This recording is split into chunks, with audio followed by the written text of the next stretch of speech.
autossabotagem não começa com uma escolha consciente. Ninguém acorda e decide atrapalhar a própria vida. Ela acontece de forma silenciosa, disfarçada de dúvida, perfeccionismo, procrastinação ou até mesmo de uma busca por proteção. E por isso é tão difícil identificá-la. O mais desconcertante é perceber que, muitas vezes, a pessoa que mais bloqueia seu crescimento é ela mesma. Esse conflito interno é um dos sinais mais claros de que existe uma divisão não resolvida entre o que você quer e o que acredita merecer. Você deseja mudar, evoluir, ter relacionamentos saudáveis, alcançar estabilidade emocional, mas algo em você insiste em repetir padrões que te afastam disso. E quanto mais você tenta avançar, mais esse movimento interno de bloqueio se intensifica, como se houvesse uma força oculta puxando você de volta todas as vezes que tenta dar um passo em direção ao que realmente importa. Carl Jung nos mostra que o verdadeiro obstáculo, na maioria das vezes, não está fora, está dentro. A psique humana é complexa e contraditória. Existe uma parte sua que deseja evoluir, que quer crescer e viver com autenticidade. Mas há também uma parte ferida, esquecida e inconsciente que tem medo. Medo de se expor, de perder o controle, de ser rejeitada, de repetir dores antigas. Essa parte cria mecanismos que parecem proteção, mas são prisões internas. É aqui que começa o ciclo da autossabotagem. Não quando você falha, mas quando se convence de que não pode tentar. Quando se antecipa ao fracasso e se retira antes mesmo de ver o que poderia acontecer. Esse movimento sutil é alimentado por crenças profundas que se formaram em fases muito precoces da vida. Frases como, não sou bom o bastante, não posso confiar em ninguém, se eu for verdadeiro vão me rejeitar, não aparecem do nada. Elas foram absorvidas como verdades internas e com o tempo se tornaram lentes pelas quais você passou a enxergar a si mesmo e o mundo. Jung dizia que tudo aquilo que não é trazido à consciência se manifesta como destino. Isso significa que, enquanto você não percebe os padrões internos que operam no silêncio da sua psique, eles continuam atuando sem que você perceba. Você pode mudar de cidade, de emprego, de relacionamento, mas os mesmos bloqueios aparecem de novo. A autossabotagem não está nos lugares. Está na forma como você aprendeu a sobreviver emocionalmente. E é justamente isso que torna o processo tão difícil. A autossabotagem não é uma falha de caráter. É uma estratégia de sobrevivência emocional que, em algum momento, fez sentido. Em contextos onde você se sentiu inseguro, invisível ou rejeitado, recuar era a melhor opção. Se esconder era o caminho mais seguro. Diminuir sua luz era a única forma de não ser ferido. O problema é que, com o tempo, essas estratégias se tornaram automáticas. Você cresceu, mas continuou reagindo como se ainda estivesse preso àquelas mesmas dores.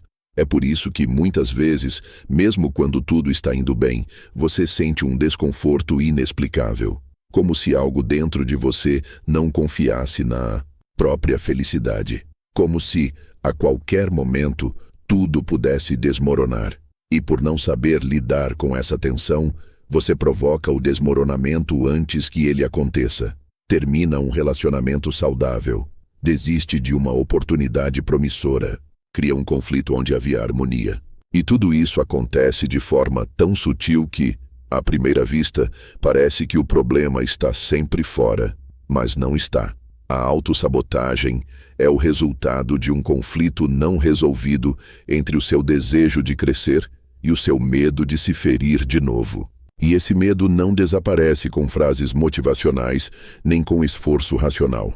Ele precisa ser escutado, compreendido e integrado.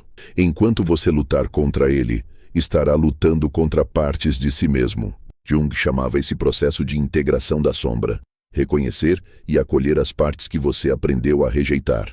Não para justificar suas falhas, mas para entender o porquê delas existirem.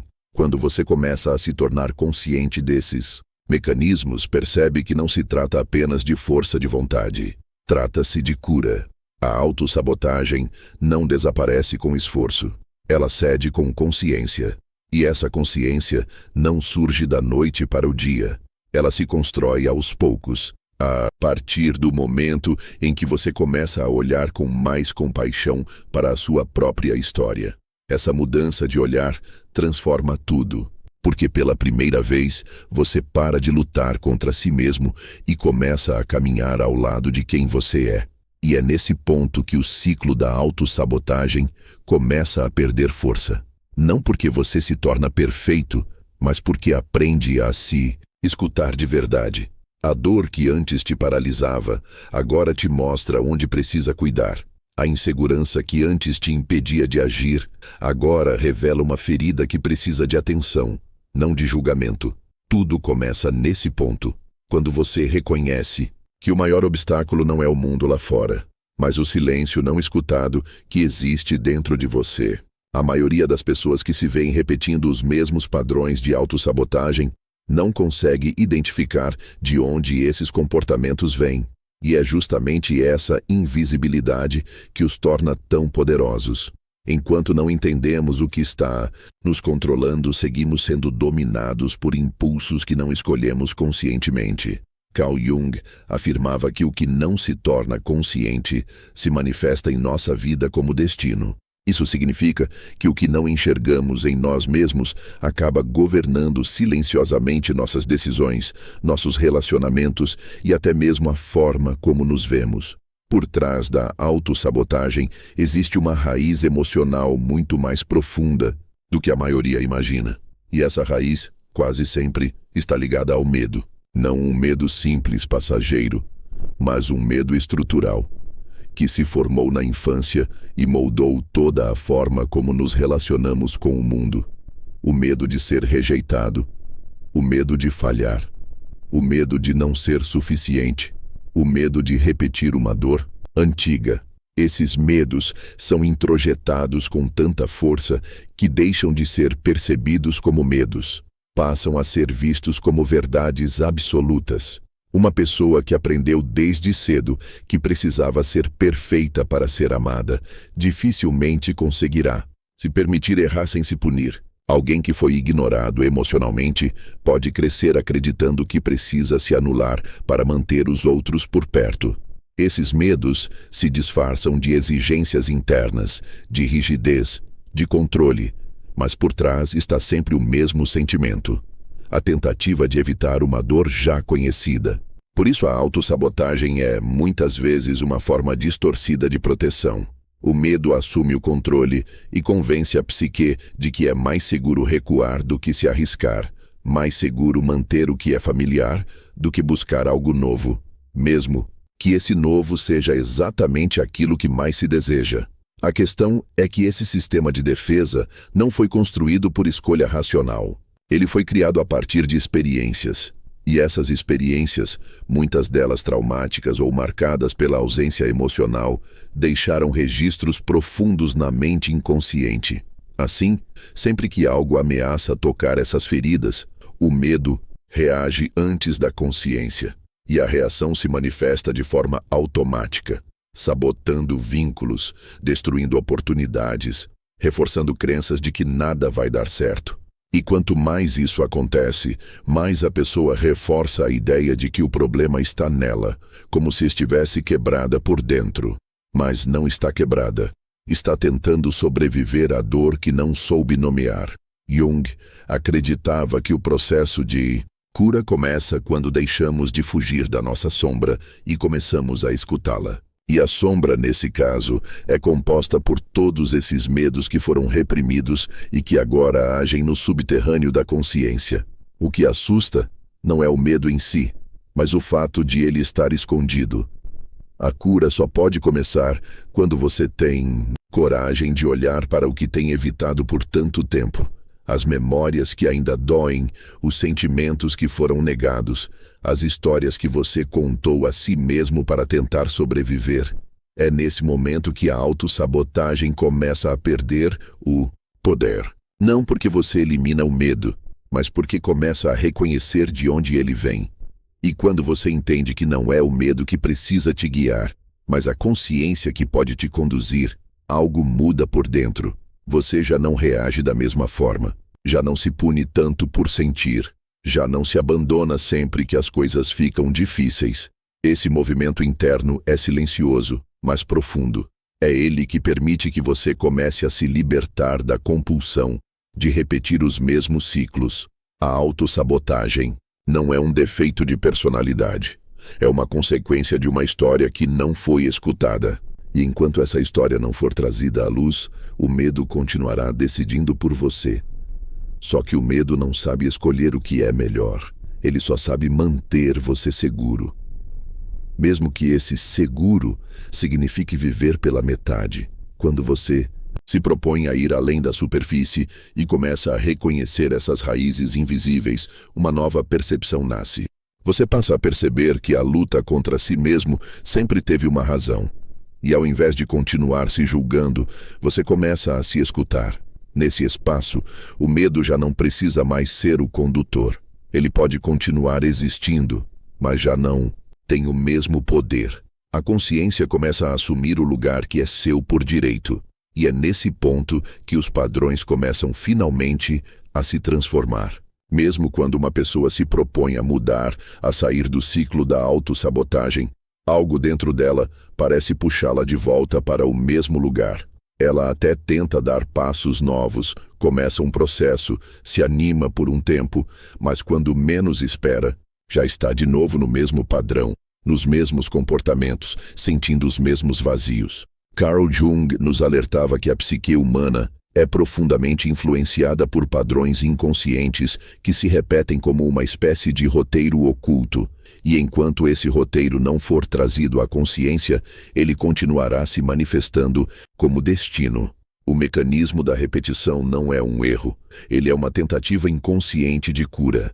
A mente repete porque ainda não compreendeu. Ela revive situações, atrai pessoas semelhantes, recria dores antigas, porque ainda busca uma forma de ressignificar aquilo que ficou mal resolvido. A autossabotagem, nesse contexto, não é uma falha de caráter, mas uma expressão de que há algo não digerido na história emocional da pessoa. Quantas vezes alguém se vê em relacionamentos parecidos, lidando com os mesmos conflitos, com o mesmo sentimento de abandono ou rejeição? Quantas vezes se percebe desperdiçando oportunidades, adiando projetos, duvidando da própria capacidade? A pessoa acha que é azar, que está dando azar no amor, na carreira, na vida. Mas não é azar. É um padrão que se repete porque não foi compreendido. É como se a alma estivesse tentando contar uma história que nunca foi ouvida até o fim. E essa história geralmente começa muito antes da vida adulta. Muitas das dinâmicas que hoje geram autossabotagem têm raízes em experiências infantis que deixaram marcas emocionais profundas. Não necessariamente traumas evidentes, mas ausências, sentimentos de invalidação, expectativas não atendidas, dores silenciosas. E a mente, para tentar lidar com isso, cria mecanismos de defesa. Um deles é repetir a dor, a rejeição, o fracasso, não porque quer sofrer, mas porque está tentando inconscientemente resolver o que não foi resolvido.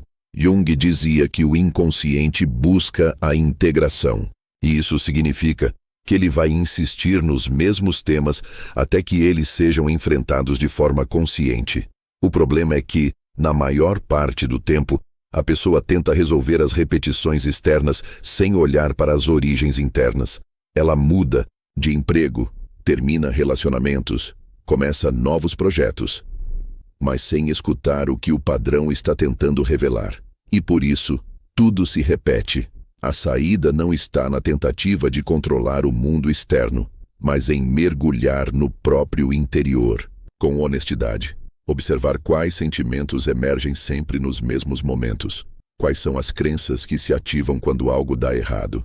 Quais vozes internas reforçam a ideia de que ela não é capaz, não merece, não vai conseguir. Essas vozes não são verdades. São registros de uma história que precisa ser revisitada. e enquanto forem ignoradas, continuarão conduzindo as decisões, por mais que a pessoa ache que está no controle. Ao tomar consciência desse mecanismo, algo muda na estrutura emocional. Não imediatamente, não de forma mágica, mas lentamente. A cada vez que a pessoa percebe que está prestes a repetir, mas escolhe parar e escutar o que está sentindo, ela rompe um fio invisível da repetição. A cada vez que escolhe responder diferente, mesmo com medo, ela abre uma nova possibilidade dentro de si. Esse é o verdadeiro trabalho de transformação, substituir o impulso automático da repetição por escolhas conscientes. E isso exige coragem, presença e paciência, porque a mente vai tentar voltar ao velho roteiro, vai tentar convencer de que é mais seguro repetir o conhecido do que arriscar o novo. Mas é justamente nesse ponto que a mudança se torna possível, quando a consciência começa a guiar o que antes era comandado pelo inconsciente. A repetição, no fundo, é um pedido da alma por escuta. E quando esse pedido é atendido, o ciclo começa, enfim, a se dissolver. Não porque a dor desaparece, mas porque ela finalmente encontra espaço para ser compreendida. E onde há compreensão, já não há mais necessidade de repetir. Quando alguém tenta avançar na vida e se depara repetidamente com bloqueios internos, com pensamentos que paralisam, com atitudes que anulam seu próprio progresso, muitas vezes está diante de feridas emocionais que continuam abertas. E essas feridas, como Jung apontava, não desaparecem apenas com o tempo. Elas se integram quando são trazidas à consciência e acolhidas com verdade. A autossabotagem tem raízes em momentos em que algo essencial foi negado, rompido ou não reconhecido. Não se trata apenas de fatos traumáticos evidentes, mas também de experiências sutis que deixaram uma marca profunda. Uma infância em que o afeto era condicionado ao desempenho, em que o silêncio valia mais que o choro, em que não havia espaço para errar, sentir ou ser vulnerável. Nessas condições, a criança aprende que mostrar sua verdadeira natureza pode não ser seguro, e assim, ela constrói máscaras para sobreviver. Essas máscaras continuam ativas mesmo depois de adultas, e sempre que uma nova possibilidade surge, seja uma oportunidade de amar, de crescer, de ser vista, o medo inconsciente de reviver o abandono, a rejeição ou a crítica é acionado. A pessoa não percebe, mas recua, se fecha, cria desculpas, desacredita de si, sabota antes que o novo aconteça. E tudo isso acontece porque a ferida antiga ainda está ali, viva, reativa, pedindo para ser vista. O problema é que, em muitos casos, essas feridas são mantidas no escuro. Elas são enterradas sob narrativas de força, sob a ideia de que já passou, de que não é tão grave assim. Mas o inconsciente não esquece o que a mente tenta apagar. E a cada novo ciclo de frustração, ele reapresenta a mesma dor, só que com uma nova roupagem, em outro relacionamento, outro projeto, outro fracasso. O padrão se repete porque o conteúdo emocional original ainda não foi digerido. Jung afirmava que o que não é trazido à consciência se manifesta como destino. E é exatamente isso que acontece com essas feridas. Enquanto não forem encaradas, continuarão a influenciar silenciosamente as decisões, as reações, os sentimentos. E a autossabotagem é o sintoma mais direto disso. Ela é a forma com que o inconsciente diz, ainda dói aqui. Muitas vezes, a pessoa se julga por não conseguir manter a constância, por desistir fácil, por não saber lidar com críticas, por temer o abandono. Mas ela não entende que está lutando contra estruturas internas muito antigas, que foram formadas quando ainda não havia maturidade emocional para processar o que estava acontecendo. E por isso, hoje, qualquer movimento que remeta àquela dor original desperta uma reação desproporcional. O corpo fecha, a mente racionaliza, a vontade desaparece. A verdadeira cura começa quando a pessoa para de brigar com seus sintomas e começa a escutar o que eles estão tentando dizer. Quando ela se pergunta, De onde vem essa insegurança? Quando foi que comecei a acreditar que não sou suficiente? O que me ensinaram sobre errar, sobre falhar, sobre pedir ajuda? Essas perguntas não são teóricas. Elas abrem portais para partes esquecidas da psique que precisam ser reintegradas. A autossabotagem, então, deixa de ser vista como um inimigo e passa a ser compreendida como um guia. Um guia que aponta para dentro, para lugares que ainda esperam acolhimento. E quando a pessoa aceita essa jornada interna, aos poucos começa a perceber que aquilo que parecia um bloqueio intransponível era, na verdade, uma dor esperando por escuta. As feridas abertas não precisam ser motivo de vergonha. Elas são humanas, legítimas e fazem parte da construção de quem somos. Mas elas só deixam de nos controlar quando são reconhecidas, sentidas e integradas. E é esse o processo que interrompe o ciclo da autossabotagem, quando, ao invés de fugir da dor, alguém tem coragem de sentar-se com ela e perguntar o que ela quer revelar. Em muitos momentos da vida adulta, sentimos um medo que parece irracional diante de situações simples. Uma conversa difícil, a exposição de uma ideia, a possibilidade de se frustrar. A reação não combina com a realidade do momento, mas ela acontece, como se algo dentro de nós estivesse em alerta constante, como se uma parte mais antiga da nossa psique estivesse tentando nos proteger de um perigo invisível. Para Jung, esse tipo de resposta emocional está profundamente conectado à criança interior, aquela parte da nossa psique que guarda memórias, necessidades não atendidas e mecanismos de defesa formados nos primeiros anos de vida. O medo de falhar não é, muitas vezes, sobre o agora. Ele é um eco de experiências passadas em que o erro foi punido com crítica, humilhação, rejeição ou abandono. Quando uma criança é ensinada, mesmo que de forma sutil, que seu valor está condicionado a acertos, desempenho ou aprovação externa, ela cresce acreditando que falhar é perigoso. Não porque falhar seja um problema em si, mas porque falhar significa não ser amada, não ser aceita, não pertencer. Essa criança cresce, torna-se adulta, mas a crença permanece ativa no inconsciente. E mesmo que racionalmente ela saiba que errar faz parte do caminho, emocionalmente ela reage como se o erro fosse um colapso. Surge o medo de tentar, a procrastinação, a autossabotagem. Cada novo passo parece ameaçador porque ativa aquela memória emocional profunda de que errar significa ser punido ou excluído.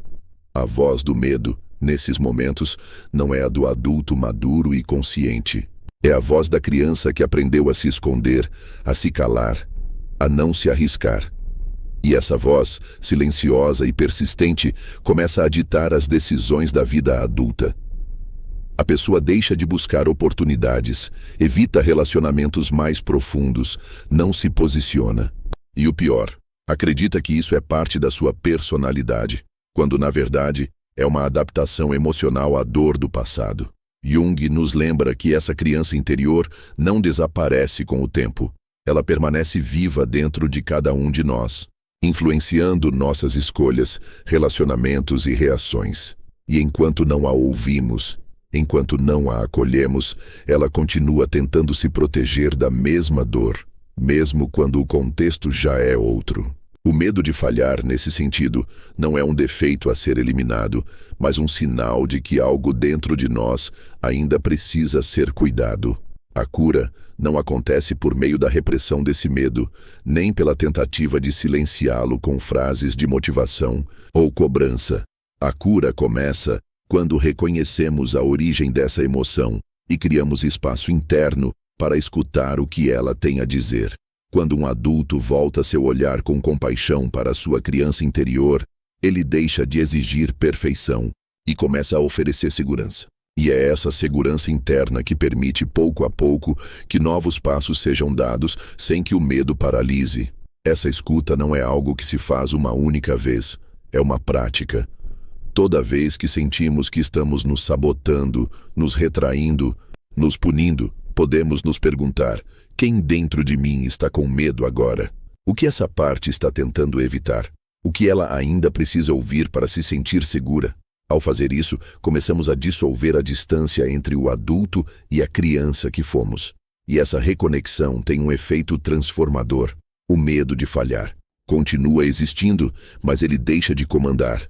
E no lugar da autossabotagem surge uma nova postura, a de quem se move com coragem, não porque não sente medo, mas porque aprendeu a cuidar de quem sente. A sensação de rejeição é uma das dores mais difíceis de serem elaboradas. Ela não apenas machuca no momento em que acontece, mas também deixa marcas profundas que moldam a forma como nos relacionamos com o mundo, com os outros e conosco mesmos.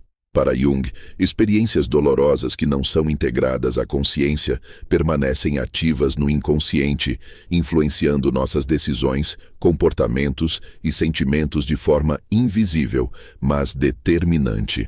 A autossabotagem muitas vezes nasce da tentativa inconsciente de evitar essa dor. Quando uma parte de nós aprendeu, desde cedo, que não ser aceito ou compreendido causa sofrimento, ela começa a operar como uma espécie de guardiã interna. Essa parte tenta nos proteger de uma nova rejeição, ainda que para isso precise nos impedir de viver plenamente. É ela quem sussurra que não vale a pena tentar, que não devemos nos mostrar, que é melhor desistir antes de sermos vistos demais. Não por falta de vontade, mas por medo de reviver um trauma emocional que ainda não foi curado. Esse mecanismo se repete de formas sutis. A pessoa começa um novo projeto e o abandona pouco antes de concluir. Evita expor suas ideias com medo do julgamento. Não entra em relacionamentos afetivos por receio de ser descartada. Ou, ao contrário, entra com intensidade demais, como quem tenta provar seu valor a qualquer custo. O pano de fundo é o mesmo. Uma ferida de rejeição que ainda está aberta, mesmo que disfarçada sob racionalizações. O mais desafiador é que, muitas vezes, a própria pessoa não percebe que está se auto-sabotando. Ela acredita que é falta de disciplina, baixa autoestima, insegurança. Mas por trás de cada um desses sintomas, há quase sempre uma história não elaborada. Um momento do passado em que foi feito acreditar que expressar sua verdade, ser quem é, não era suficiente para ser amado. Jung falava sobre a importância da integração. O processo de trazer à consciência as partes reprimidas, os traumas esquecidos, as emoções que negamos sentir. A rejeição, quando não é acolhida, se transforma em uma lente pela qual passamos a interpretar a realidade. Tudo parece uma ameaça, um olhar diferente, uma crítica leve, um silêncio. E para não sermos feridos novamente, nos adiantamos à dor. Sabotamos antes que a vida nos sabote. Rejeitamos antes que nos rejeitem.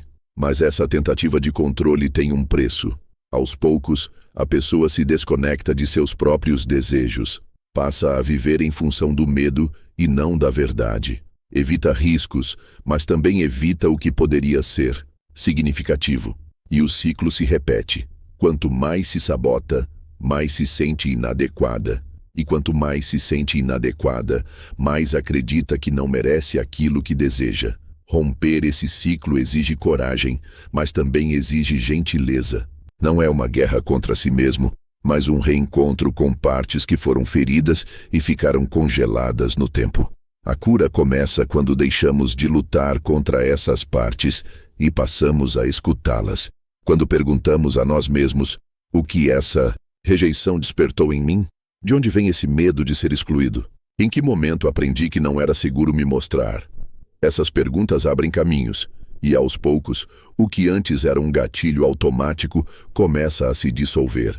Não se trata de eliminar a dor da rejeição, mas de não permitir que ela defina nossas escolhas. Quando nos damos conta de que a rejeição de ontem não precisa ditar os passos de hoje, damos um passo essencial rumo à libertação. A autossabotagem perde força quando reconhecemos que não somos mais a criança que foi rejeitada. Somos adultos capazes de nos acolher, de sustentar nossos limites, de sermos a presença que antes faltou. E essa mudança interna é o que começa a transformar a forma como vivemos nossas relações e nossos sonhos. Muitos comportamentos autossabotadores não nascem apenas do medo, mas também da frustração profunda diante de expectativas que nunca se cumprem. Desde cedo, aprendemos a idealizar como as coisas deveriam ser: o parceiro ideal, o reconhecimento dos outros, o sucesso imediato, a resposta perfeita. Criamos imagens mentais que funcionam como metas invisíveis, mas absolutamente rígidas. E quando a realidade não corresponde a essas projeções internas, o sentimento de fracasso toma conta. Essa discrepância entre o que é esperado e o que realmente acontece ativa um conflito interior. Jung chamava isso de desarmonia entre a persona, a máscara social que usamos para sermos aceitos, e o self autêntico. Quando nos apegamos demais à persona, passamos a medir nosso valor com base em padrões externos. A autossabotagem, nesse contexto, é a reação silenciosa ao peso dessas expectativas inalcançáveis. A pessoa começa a evitar se expor ou se comprometer, pois, inconscientemente, sabe que não conseguirá atingir o nível idealizado que construiu para si. Ela não inicia um novo projeto porque acredita que não será bom o suficiente. Recusa oportunidades, não porque não as queira, mas porque teme decepcionar a imagem que os outros, ou ela mesma, criaram. E toda vez que tenta algo e não alcança o resultado esperado, sente-se menos merecedora, alimentando ainda mais esse ciclo de bloqueio e frustração. Esse padrão é exaustivo, porque nada é suficiente. Mesmo quando algo dá certo, a sensação de que deveria ter sido melhor, mais rápido ou mais reconhecido permanece. E assim, o prazer se dissolve e a crítica interna assume o controle. A autossabotagem se manifesta então como um recuo constante. Uma voz interna que diz que é melhor nem tentar, porque o erro será inevitável. Jung via esse movimento como um sinal claro de desalinhamento interno. Quando vivemos presos a padrões perfeccionistas, ignoramos as nuances da vida real, que é imperfeita por natureza.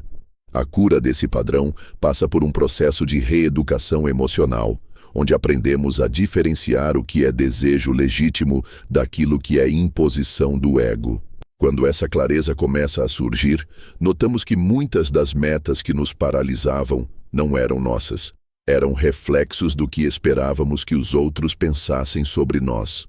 Ao permitir que nossas escolhas sejam guiadas por aquilo que tem sentido, e não apenas pelo que parece certo aos olhos dos outros, a pressão interna diminui. E com isso, a autossabotagem perde espaço. Esse alívio não vem de um milagre repentino, mas da disposição de rever as exigências que nos impusemos ao longo da vida.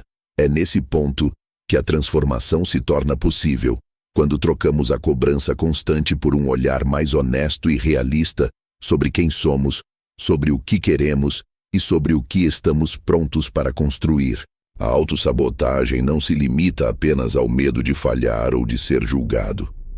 Em muitos casos, ela se manifesta como uma resistência silenciosa a algo ainda mais profundo: a dor de sustentar a própria autenticidade. Pode parecer contraditório, mas ser quem você realmente é, com tudo o que sente, acredita e carrega, exige uma exposição emocional que nem todos estão preparados para encarar. E é justamente nesse ponto que a sabotagem começa a atuar de forma sutil. Desde a infância, aprendemos a esconder partes de nós que foram mal recebidas, opiniões que desagradaram, emoções consideradas exageradas, comportamentos que nos afastaram do afeto. Aos poucos, vamos nos moldando, criamos versões socialmente aceitáveis de quem somos e passamos a mostrar apenas o que parece seguro. Essa adaptação nos protege em determinados momentos, mas ao longo do tempo se transforma em uma prisão invisível. Carl Jung chamava esse fenômeno de cisão da psique, uma separação entre o que mostramos e o que realmente sentimos. Quanto maior essa distância, maior o desconforto interno. A pessoa passa a viver dividida, tentando manter a máscara enquanto nega o conteúdo real de sua alma. E quando surge uma oportunidade de viver algo autêntico, de expressar uma verdade ou seguir um caminho mais alinhado com seu ser profundo, o corpo e a mente reagem com bloqueios, ansiedade, resistência. É como se o inconsciente dissesse: é perigoso ser você. E então, mesmo sem perceber, a pessoa se sabota. Ela desiste de relacionamentos sinceros porque teme mostrar suas fragilidades. Evita projetos criativos porque duvida da validade de suas ideias. Recua diante de conversas importantes porque não confia que sua voz tenha valor. A dor de sustentar. A própria verdade parece maior do que a dor de continuar vivendo escondido. E assim, o ciclo se repete. A autossabotagem nesse cenário não é falta de vontade, nem preguiça, nem fraqueza. É um sistema de defesa emocional construído ao longo de anos de tentativa de aceitação.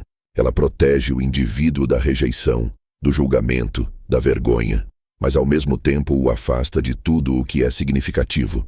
Quanto mais nos protegemos, mais nos distanciamos do que poderia nos curar.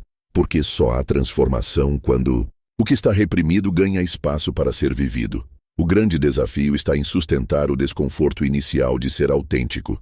Jung dizia que o processo de individuação, o caminho de se tornar quem se é, inevitavelmente passa por uma zona de tensão. Não é confortável se posicionar, dizer não, assumir escolhas que não agradam aos outros. Mas é essa fricção que permite a reconstrução de uma identidade sólida, livre das amarras da aprovação externa. Cada vez que você recua para não incomodar, cada vez que silencia sua opinião para manter a harmonia, cada vez que nega seus sentimentos para parecer mais forte, algo dentro de você se enfraquece. E esse enfraquecimento vai acumulando camadas de insatisfação que mais cedo ou mais tarde se transformam em sintomas: desmotivação, procrastinação, ansiedade, desânimo. A cura começa quando você decide parar de se proteger de si mesmo, quando percebe que não é o mundo que precisa mudar para que você possa existir, mas sim o seu posicionamento interno. A força que você procura não está em agradar a todos, nem em parecer perfeito, mas em sustentar com dignidade aquilo que você é, mesmo que nem todos aceitem, mesmo que isso custe desconforto, mesmo que isso o obrigue a começar do zero, porque viver sem autenticidade é um preço alto demais, e a alma sempre cobra a conta. A autossabotagem raramente vem sozinha. Ela costuma estar acompanhada de um mecanismo ainda mais silencioso e corrosivo: a autopunição emocional. Quando algo não dá certo, quando cometemos um erro, quando nos sentimos rejeitados ou insuficientes, é comum que a mente comece a gerar pensamentos negativos em forma de cobrança, culpa ou humilhação interna. Frases como: você é um fracasso, ninguém vai te amar desse jeito, você estraga tudo, surgem sem que percebamos e se tornam parte da nossa narrativa interna. Carl Jung explicava que tudo o que não aceitamos em nós é lançado na sombra. E dentro dessa sombra mora um juiz implacável. Esse juiz não perdoa deslizes, não permite descanso, não reconhece esforços. Ele compara, critica e condena. E o pior é que aprendemos a ouvir essa voz como se fosse nossa. Passamos a acreditar que merecemos sofrer, que não somos dignos de afeto, que devemos pagar por nossos erros, mantendo-nos pequenos. Esse ciclo é alimentado desde cedo. Muitos cresceram em ambientes em que o amor vinha acompanhado de exigências, onde errar significava perder afeto, onde não havia espaço para vulnerabilidade. Aos poucos, internalizamos essa lógica e passamos a replicá-la com nós mesmos. Criamos uma crença inconsciente de que, se nos punirmos o suficiente, poderemos evitar novas falhas, sermos mais aceitos ou finalmente nos tornarmos bons o bastante. Mas essa lógica é ilusória. A autopunição não corrige comportamentos, apenas enfraquece o senso de valor pessoal. Ela aprisiona a pessoa em um estado de constante vigilância emocional, onde qualquer tentativa de mudança é sabotada pelo medo de errar novamente. E como errar é inevitável no processo de crescimento, a pessoa nunca se permite avançar de verdade. Ela dá 2 passos à frente e 3 para trás, porque no fundo acredita que não merece a leveza, o sucesso, o amor ou a paz que tanto deseja. O que Jung propõe não é eliminar o erro ou evitar o sofrimento, mas transformar a relação que temos com nossas falhas. Em vez de castigar a si mesmo, a proposta é integrar o erro como parte do processo de desenvolvimento. O erro não define quem você é, ele revela onde ainda há algo a ser amadurecido. A dor não é um sinal de fracasso, é um chamado para olhar com mais honestidade para suas feridas. Se você se encontra repetindo padrões de autossabotagem, é possível que esteja se punindo emocionalmente por algo que já deveria ter sido acolhido. Um erro do passado, uma escolha mal feita, uma palavra dita no impulso, uma relação que terminou de forma dolorosa. Esses episódios não exigem punição eterna. Eles pedem compreensão, perdão e reintegração. Esse é um ponto crucial. A cura não vem da exigência, mas da autocompaixão. E essa compaixão não é permissividade, mas responsabilidade madura. É reconhecer que você pode ter errado, mas não é um erro. Que você pode ter falhado, mas ainda assim é digno de seguir em frente. Que você merece a chance de construir algo novo, mesmo que o passado tenha deixado marcas. Quando você começa a tratar sua dor com mais humanidade, o ciclo da autossabotagem começa a se dissolver, porque o espaço que antes era ocupado pela culpa começa a ser preenchido por uma vontade genuína de se cuidar. E é esse cuidado, silencioso, constante, sincero, que muda tudo. Não se cura um coração ferido com acusações. Cura-se com presença, com escuta, com paciência. E é nessa mudança de postura que a transformação começa a acontecer, de dentro para fora. Uma das ideias mais desafiadoras de Carl Jung é que o sofrimento, em muitos casos, é mantido não apenas pela dor que ele causa, mas pelo conforto inconsciente que ele oferece. Pode parecer contraditório à primeira vista, mas existe um tipo de prazer oculto em continuar onde está, mesmo que esse lugar seja um espaço de dor, repetição e sabotagem. Jung chamava isso de apego ao conhecido. A tendência da psique a se manter em padrões familiares, por mais destrutivos que sejam, porque representam uma segurança psíquica. A autossabotagem, nesse contexto, não é apenas um erro de comportamento, mas uma estratégia inconsciente de permanência. Permanecer com baixa autoestima evita o risco da rejeição. Manter-se preso a relações frustrantes evita o medo da solidão. Continuar acreditando que não é bom o suficiente evita o desafio de se responsabilizar por uma vida mais autêntica. A dor se torna um lugar conhecido, e o conhecido, por mais desconfortável que seja, oferece uma sensação de controle. Jung via isso como um bloqueio profundo à individuação. Enquanto o indivíduo permanecer apegado ao seu sofrimento, ele não poderá dar o próximo passo rumo à totalidade, porque a verdadeira transformação exige atravessar o medo de perder o velho eu. E esse medo é real.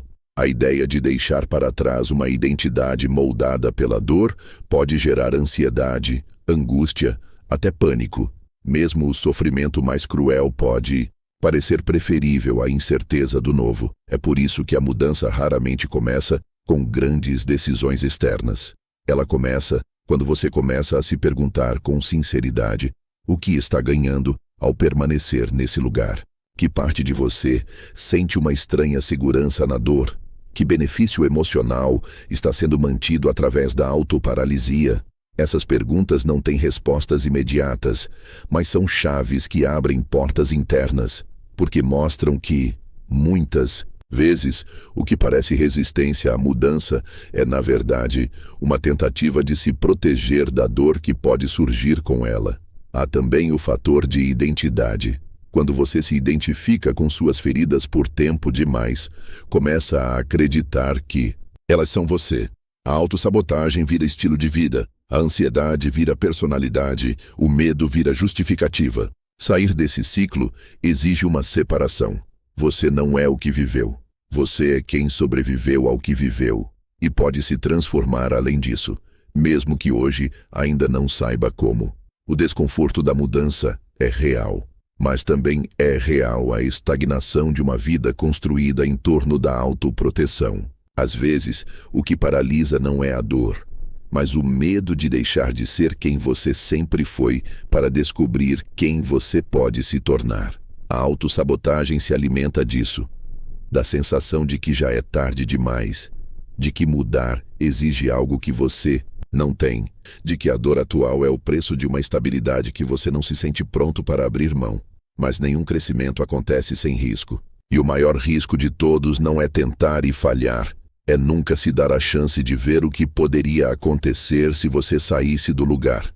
Quando Jung fala em integrar a sombra, ele não está falando apenas de traumas e emoções reprimidas, mas também desses mecanismos ocultos que te prendem onde você não quer mais estar. Perceber isso não significa que a mudança acontecerá da noite para o dia, mas algo importante começa a se movimentar quando você para de se enganar. Quando você reconhece que o maior obstáculo pode não ser o mundo, as circunstâncias ou as pessoas, mas o apego sutil àquilo que você diz que quer deixar, mas inconscientemente continua alimentando. É nesse ponto que a jornada começa a se transformar. Chega um momento em que a dor deixa de ser apenas uma experiência e passa a ser parte da identidade. Não se trata mais de algo que aconteceu ou que ainda machuca. Trata-se de quem você acredita que é. Esse é um dos pontos mais delicados da autossabotagem. Quando o sofrimento deixa de ser um episódio e se transforma na narrativa principal da sua vida. Carl Jung via esse fenômeno como uma forma de aprisionamento da psique. O ego se apega à dor porque ela passou a dar sentido à existência. Pessoas que foram feridas na infância, que viveram rejeição, abandono ou invalidação emocional, muitas vezes constroem uma autoimagem tão alinhada com essas experiências que deixam de saber quem são fora delas. A dor vira espelho e, por mais que o desejo consciente seja mudar, curar ou seguir em frente, há uma parte mais profunda que resiste, porque não sabe quem será se deixar essa história para trás. É comum ver isso em comportamentos cotidianos. A pessoa que sempre precisa ser a vítima, porque não sabe o que fazer quando não há alguém para culpabilizar. Aquela que sabota qualquer boa notícia porque não se sente merecedora de coisas boas. Ou quem, ao menor sinal de paz, começa a criar conflitos internos, como se a vida sem dor não fosse reconhecível. Isso acontece porque, ao longo do tempo, a dor se entrelaça à identidade e qualquer tentativa de mudança é vivida como uma ameaça à própria existência. O maior problema disso é que enquanto a dor for vista como parte de quem você é, qualquer movimento de cura será interpretado pelo inconsciente como uma perda de si. E o inconsciente protege o que considera essencial. Jung dizia que o inconsciente não é nosso inimigo, mas ele age com base nas estruturas que foram criadas ao longo da vida. Se essas estruturas dizem que você só é visto, amado ou lembrado quando está sofrendo, ele vai fazer de tudo para manter esse padrão, mesmo que racionalmente você diga que quer sair dele. Por isso, a cura não começa quando você diz que quer mudar. Ela começa quando você começa a questionar quem você acredita ser. A pergunta não é como deixo de sofrer, mas quem sou eu fora da dor? A resposta, muitas vezes, não vem de imediato, porque ela implica reconstruir uma identidade inteira. Mas ela precisa ser feita, porque enquanto a dor for o alicerce da sua autoimagem, todo o resto será apenas maquiagem. A transformação começa quando você percebe que não precisa mais viver em função do que te feriu, que sua história de vida não precisa girar em torno do trauma, que sua força não está em suportar a dor eternamente, mas em permitir-se viver além dela. Isso não apaga o que aconteceu, não minimiza as marcas que ficaram, mas desloca o centro da sua narrativa, tira o foco do sofrimento e coloca na possibilidade de reconstrução. Esse deslocamento é profundo e exige presença, porque quando a dor se torna identidade, ela se infiltra em tudo, na forma como você se relaciona, nas palavras que usa, nos pensamentos que repete em silêncio. A ideia de não sou suficiente vira rotina. A sensação de que algo está sempre prestes a dar errado se torna um pano de fundo emocional. E a autossabotagem passa a ser a única linguagem que você conhece. Mas há uma ruptura possível. E ela começa no momento em que você começa a se ver além do que te fizeram, além do que te disseram, além do que você mesmo acreditou por tanto tempo. É nesse ponto que o silêncio da dor começa a dar espaço para outra voz, uma que talvez estivesse calada há anos, mas que sempre esperou ser ouvida. Depois de percorrer todas as camadas da autossabotagem, os mecanismos inconscientes, as feridas emocionais, a repetição dos padrões e o apego à dor como identidade, chega-se a um ponto inevitável, o reencontro com a própria essência. Não aquela que foi moldada pelas expectativas dos outros ou pela dor do passado, mas a que sempre esteve ali, mesmo encoberta por todas as defesas. Carl Jung acreditava que esse reencontro era o verdadeiro propósito do processo de individuação. Para ele, não existia cura sem essa reconexão com o eu mais autêntico. A jornada não era apenas sobre entender os traumas ou superar as feridas, mas sim sobre lembrar quem se é quando todas as máscaras caem. Esse reencontro não acontece como um evento grandioso, mas em pequenos instantes de clareza. Quando você começa a agir de acordo com o que sente, sem pedir permissão. Quando começa a dizer não sem culpa. Quando começa a perceber que pode se posicionar sem medo de ser abandonado. Quando finalmente deixa de viver se justificando e passa a simplesmente existir. E isso basta. Nesses momentos você começa a se lembrar de sonhos antigos que foram deixados de lado, de desejos que foram abafados para agradar, de partes suas que foram desacreditadas por olhares alheios, mas que, em silêncio, continuaram pulsando. E quanto mais você se aproxima dessas partes, mais a autossabotagem perde força, porque agora existe uma base sólida que não depende da aceitação externa, nem da repetição da dor. O processo de cura, como Jung dizia, não é sobre se tornar alguém novo, mas sobre se tornar quem você realmente é. A autossabotagem enfraquece na medida em que você se fortalece naquilo que é essencial em você. E esse fortalecimento não vem de fora. Não depende de quem te ama, de quem te valida, de quem te entende.